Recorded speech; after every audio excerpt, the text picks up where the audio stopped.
un podcast Binge Audio.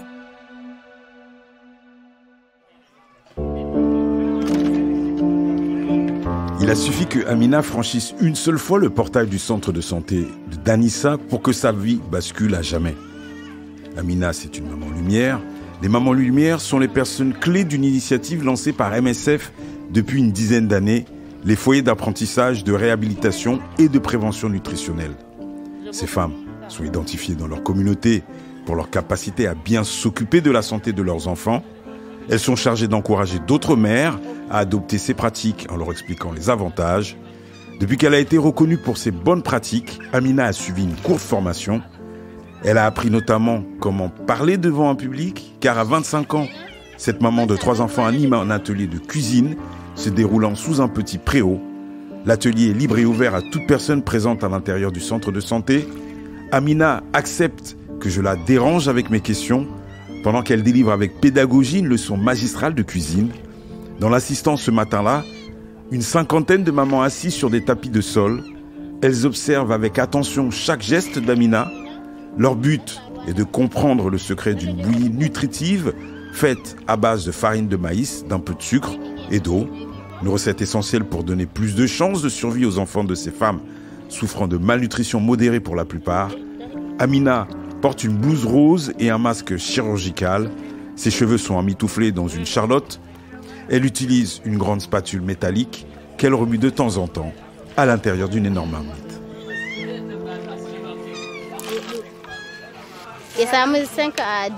On laisse 5 à 10 minutes et notre bouillie est presque prête. On doit juste la verser encore dans une bassine et continuer de remuer.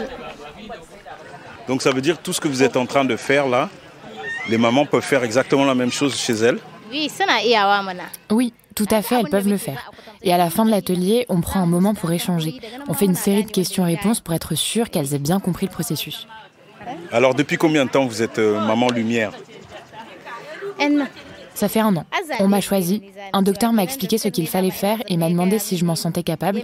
Et je lui ai dit oui. Vous étiez quelqu'un qui aimait déjà cuisiner avant? En fait, j'emmenais régulièrement mon enfant ici pour lui faire ces différents vaccins. Mon enfant a eu toutes ses doses de vaccins. Et à ce moment-là, ils m'ont proposé de me prendre comme maman lumière et j'ai accepté. Je suis très fière parce qu'on voit que ça fonctionne. Que le fait d'enseigner à ces femmes ces recettes, ça a un effet positif. Que la majorité a bien intégré le processus. Ce qu'on propose, c'est de faire des recettes à partir d'ingrédients qui ne sont pas chers sur le marché.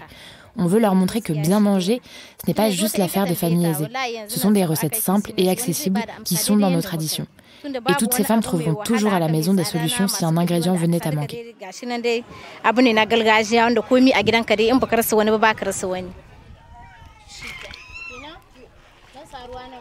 Assise au premier rang, Fatih. Il y a encore quelques semaines, Fatih avait perdu tout espoir pour sa petite fille âgée de 2 ans. Elle passait ses journées à culpabiliser et à pleurer. Son enfant ne mangeait pas et surtout, elle souffrait de malnutrition sévère. Après une admission réparatrice d'1 semaine à l'hôpital de Maradounfa, Fatih et sa fille sont rentrées chez elle à Danissa. Son enfant va beaucoup mieux. Assise donc au premier rang, Fatih boit littéralement les paroles du cours nutritionnel animé par Amina. Cet apprentissage de recettes est très important. C'est pour cette raison que je suis très attentive. Je vous assure que si vous appliquez ces recettes à la maison, en moins d'1 semaine, l'enfant change automatiquement. La différence est vraiment nette. Parfois, elles viennent avec des enfants qui sont dans le coma ou qui sont complètement déshydratés à cause de diarrhée. Pour ces cas critiques, MSF évacue même les enfants à Madarounfa en prenant en charge la nourriture de l'enfant et de sa mère. Le véhicule pour le transport est gratuit, de même que les soins médicaux qui sont assurés par MSF. Certes, cette aide de MSF n'empêche pas le décès des enfants, mais ça soulage les familles. Certaines mères sont affamées, donc elles profitent elles aussi de la nourriture donnée pour récupérer. Donc je peux que dire merci. Comment vous avez constaté qu'il fallait que vous veniez ici avec l'enfant que vous accompagnez aujourd'hui? Comment vous êtes rendu compte que là, ça ne va pas? Avant, ma fille se promenait partout dans la maison à 4 pattes, jusqu'au moment où elle a arrêté. Elle n'était plus comme avant. Elle avait perdu l'appétit et elle avait aussi la diarrhée. Alors je suis venue ici. Et MSF l'a prise en charge en lui donnant du Plum Peanuts. Avant qu'on vienne, elle ne pesait que 5 kilos. Mais maintenant, on vient juste de sortir de la pesée, elle pèse 7 kilos de sang.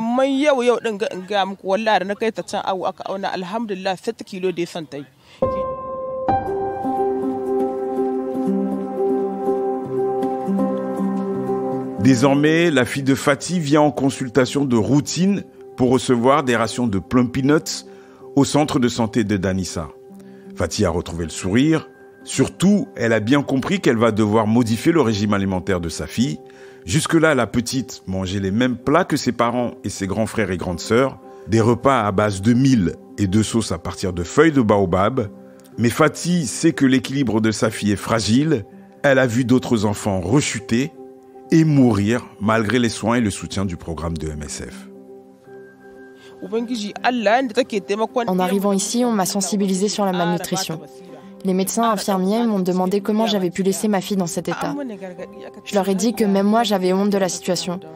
Mais pour moi, la malnutrition, c'était surtout la volonté de Dieu. Donc je pouvais rien faire. Mais heureusement, ma fille maintenant s'est bien rétablie. Regarde, c'est celle qui est couchée. En la voyant, tu ne peux pas te dire qu'elle a souffert de malnutrition.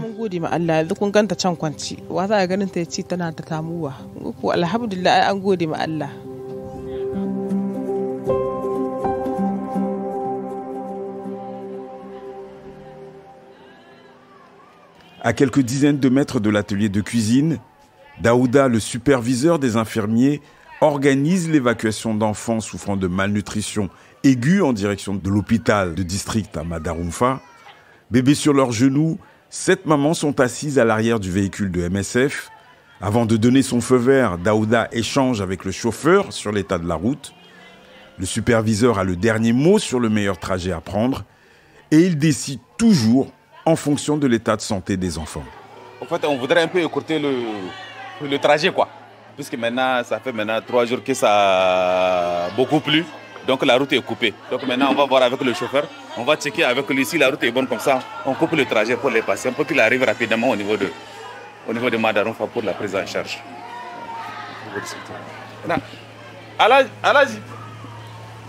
D'accord, donc je vais appeler Madarumfa comme ça pour coordonner le KISS. Un KISS, c'est le terme retenu par MSF pour désigner un convoi organisé de passagers. Dans ce cas précis, des mamans et leurs enfants pris en charge vont monter dans le véhicule au départ de Danissa pour retrouver un véhicule partant de Madarumfa qui va les récupérer au lieu convenu par le PC de sécurité. Il y a combien d'enfants? Il y a combien d'enfants? Hein? 7 enfants. Oui, ça va, Nassirou, tu vas bien? On a besoin d'un KISS là. On a combien d'enfants? Combien d'enfants? 7 enfants à bord. Et un seul qui va prendre. Oui, 7 à bord et un enfant juste. Qui va prendre les... Bon, c'est juste pour chercher les produits. Sinon, 7 enfants à bord. Au point de rendez-vous, le véhicule de Madarumfa va embarquer les mamans et les enfants de Danissa pour repartir vers l'hôpital de Madarumfa.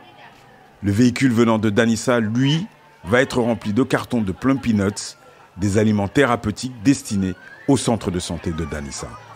Pas besoin de concentrateurs, ils sont stables, plus ou moins stables, pas besoin de concentrateurs. Ils ont 1h30 à moins donc pour se rendre à Madarumfa. Donc du coup, encore un enfant peut sombrer. Donc elle a son kit avec elle rapidement, donc elle passe de la solution glycosée juste pour remonter l'état d'esprit de l'enfant pour qu'il arrive à supporter le restant du voyage. Donc c'est pourquoi toujours un infirmier est là, il reste avec les mamans derrière, pas devant. Il est toujours derrière en train de regarder, checker les enfants jusqu'à destination. Arrivé là-bas, donc elle fait la passation avec l'infirmier des admissions pour leur donc voilà l'état des enfants.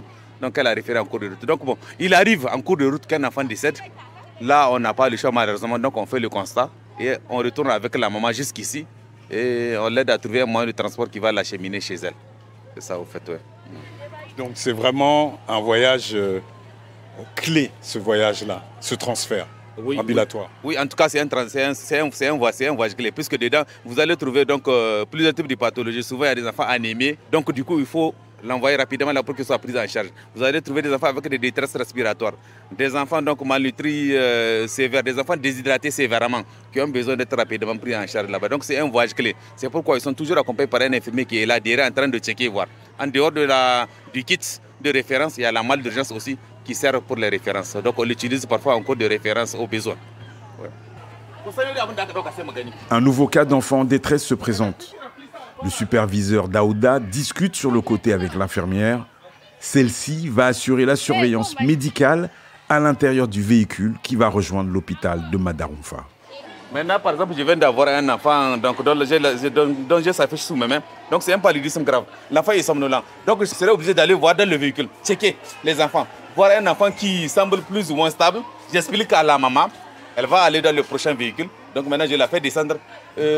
J'embarque l'enfant qui est beaucoup plus sévère. Voilà. C'est ça. C'est un cas urgent. Donc, du coup, j'explique le temps d'apprêter un deuxième véhicule qui va l'acheminer. Mais cette fois-là, son pronostic vital est vraiment en jeu. Elle comprend. Ils arrivent à comprendre généralement sans souci. Et là, on embarque l'enfant. C'est ça, en fait. Donc, tu regardes parmi les mamans là. Alors, qu'est-ce que vous essayez d'ausculter là? Ouais, j'essaie de compléter donc, le travail des enfants, vérifier si l'enfant n'est pas anémie. Puisqu'ils ont noté paludisme grave. Et apparemment, je vois l'enfant est un peu ictérique. Donc, je vois que vous essayez de toucher le cou et le poignet. Oui, le poignet, je regarde s'il n'y a pas de pâleur. Et en même temps, au niveau des conjonctives, voir la coloration conjonctivale. Je regarde, vous voyez, ça veut dire qu'elle est plus ou moins pâle. Ça veut dire que donc, en dehors de son paludisme grave, donc il y a l'anémie qui est greffée aussi. Donc ça veut dire que c'est un critère de référence, c'est un enfant urgent. Donc probablement il y aura besoin d'une transfusion sanguine. C'est ça au fait. La pâleur de la peau ou des muqueuses est un symptôme d'anémie. Donc j'ai trouvé une maman qui va juste aller chercher les produits. Ce n'est pas une référence puisqu'elle a un rendez-vous au niveau de Madarounfa. Son enfant est stable, ça veut qu'il est hors de danger. Donc on est obligé de la faire descendre pour remarquer cette maman-là. Son enfant souffre de palu grave forme anémique. Voilà, on l'a expliqué, elle est d'accord. Maintenant, elle va attendre le prochain véhicule, elle va se rendre à Madarounfa sans souci. C'est bon, c'est ok, ils sont déjà informés. Voilà, ok, bon voyage. Ok, voilà. Bonne route. Un peu plus tard dans la journée, Daouda me confirme par SMS que le convoi parti en urgence de Danissa est arrivé à bon port à l'hôpital de Madarounfa. À cause de leur état, 6 des 7 enfants évacués ont été admis au CRENI, le centre de réhabilitation nutritionnelle intensif. Moussa Nikoye connaît ce stress de la gestion de l'urgence infantile au quotidien, la difficulté de vivre les mêmes scènes dramatiques chaque année, surtout en période de malnutrition. Au milieu des années 2000, cet ingénieur alimentaire a coordonné le CRENI à l'hôpital de Madarounfa auprès de l'ONG Action contre la faim. Je rencontre Moussa Nikoye à Niamey, dans les locaux industriels où depuis quelques années, il fabrique des produits alimentaires thérapeutiques. Aujourd'hui, près d'une vingtaine d'années plus tard, il reste marqué par la gestion sanitaire d'enfants de moins de 5 ans en situation de survie, une expérience qui l'a poussé à se tourner complètement dans la prévention de la malnutrition. Le matin, on te fait un décompte macabre, on te dit que la nuit a été calme, on n'a eu que 3 décès. Donc c'est vraiment des moments extrêmement difficiles. Et pourtant pas parce qu'on ne travaille pas. Quand vous travaillez plus, vous améliorez plus votre action d'intervention, mais vous avez juste plus de malnutrie. Donc moi, personnellement, cette situation m'avait taraudé l'esprit.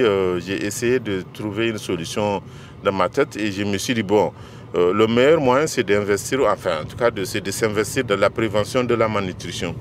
Et la prévention de la malnutrition, ça ne se fait pas forcément comme on a l'habitude de le faire quand on était dans le secteur d'urgence.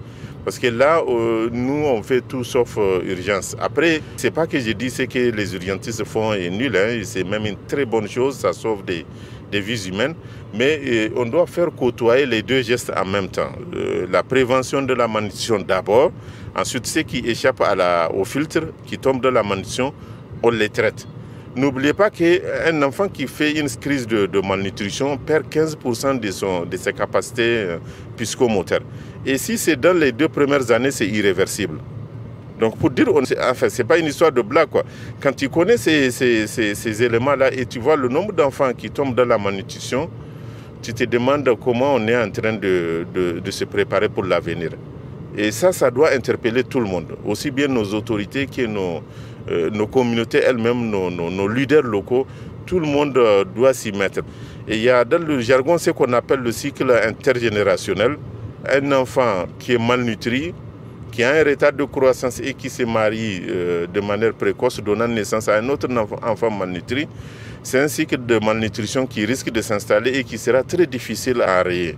Et là, à ça, il faut ajouter aussi le cercle vicieux de la pauvreté. Et ça, c'est extrêmement dangereux quand ça s'accouple autour d'une personne. Se sentant démuni face à la spirale infernale de la pauvreté, Moussa Nikoye a changé donc de trajectoire. Il a quitté le monde de l'humanitaire pour se lancer dans l'agroalimentaire. Moussa est désormais le représentant national du GRET, professionnel du développement solidaire, une ONG internationale. Il s'est impliqué dans la conception et la fabrication de produits alimentaires thérapeutiques, à base de mil notamment, et surtout des produits permettant de prévenir la malnutrition, avec une seule ligne directrice, privilégier des ingrédients accessibles et cultivés au Niger, une façon pour lui de défendre le Made in Niger et de s'inscrire dans la priorité nationale des 3 N. Les Nigériens nourrissent les Nigériens. Retour à Danissa, au centre de santé. L'atelier cuisine mené par Amina est sur le point de se terminer. Amina se saisit de 2 torchons avant de soulever la marmite du feu. La bouillie est prête à être servie aux mamans dont aucune n'a abandonné l'atelier en cours de route. Les enfants en état de manger ont droit aussi à leur ration. On va goûter, hein. C'est un peu chaud. Oui, on sent le goût de l'arachide. C'est bien sucré aussi, pas trop sucré. Donc comment ça s'appelle cette bouillie? Comment vous appelez? Comment ça s'appelle? C'est du kounou enrichi. Donc c'est Kounou Amina. C'est du kounou. C'est Kounou Amina. Oui. Faut déposer la marque, hein.